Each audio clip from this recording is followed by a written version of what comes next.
आज 14 मार्च शुक्रवार का दिन है और आज होली बड़े धूमधाम से मनाई जा रही है। और इस हफ्ते बाबा जी का सत्संग डेरे में है और सत्संग सुनने के लिए आज से संगत डेरे में जाना शुरू हो गई है। आज शाम के वक्त बाबा जी के सवाल जवाब भी होंगे, जिनको हम समय समय पर आपके साथ इस चैनल पर साझा करते रहेंगे। हमारी आज की इस वीडियो में बाबा जी के सवाल जवाब जो कि दिल्ली में हुए थे वो साझे किए जा रहे हैं। आप हमारी इस वीडियो को अंत तक जरूर देखें।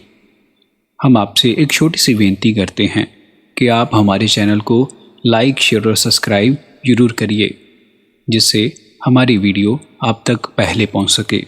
किसी भाई ने जब सेवादारों से संबंधित बाबा जी को सवाल किया, कहा, बाबा जी, सेवादारों को सेवा मिलती है लेकिन संगत उनकी सेवा से नाराज हो जाती है। इस सवाल का बाबा जी ने बहुत ही प्यारा उत्तर दिया। बाबा जी ने कहा कि देखो, सेवादारों को उनकी ड्यूटी बताई गई है और वो हुक्म में रहकर सेवा करते हैं। बाबा जी ने कहा कि बेटा, वो अपना काम कर रहे हैं। फिर किसी व्यक्ति ने बाबा जी को सवाल किया, कहा, बाबा जी, क्या नामदान लेने के बाद हमें मंदिरों में जाना चाहिए? इस पर बाबा जी ने फरमाया कि देखो बेटा, हमें जरूर जाना चाहिए। और बाबा जी ने कहा कि इसके साथ साथ हमें अपने लक्ष्य को याद रखना चाहिए कि हमने उस एक परमपिता के साथ जुड़ना है, उसकी प्राप्ति करनी है।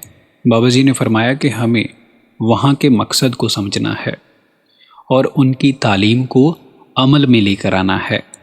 इसके साथ साथ बाबा जी ने हमें ये भी समझाया कि देखो, हर एक धर्म यही कहता है कि परमात्मा एक है और हमें उसकी प्राप्ति करनी है। बाबा जी ने फरमाया कि देखो, ये बाहरी मंदिर मस्जिद हमारे माहौल को बनाते हैं, हमें इस लायक बनाते हैं कि हम उस कुल मालिक की बंदगी में लग सकें। और बाबा जी ने इस पर फरमाया कि हमें वहाँ से ज्ञान मिलता है और उस ज्ञान को हमने अमल में लेकर आना है। ये नहीं करना कि वहाँ पर गए और वहाँ की परिक्रमा कर कर घर वापस आ गए। बाबा जी ने फरमाया कि हमें उन चीज़ों को समझना है और उनको अमल में लेकर आना है। जब तक हम उन चीज़ों को समझेंगे नहीं, अमल में नहीं लेकर आएंगे, तब तक हमें कोई फ़ायदा नहीं होगा।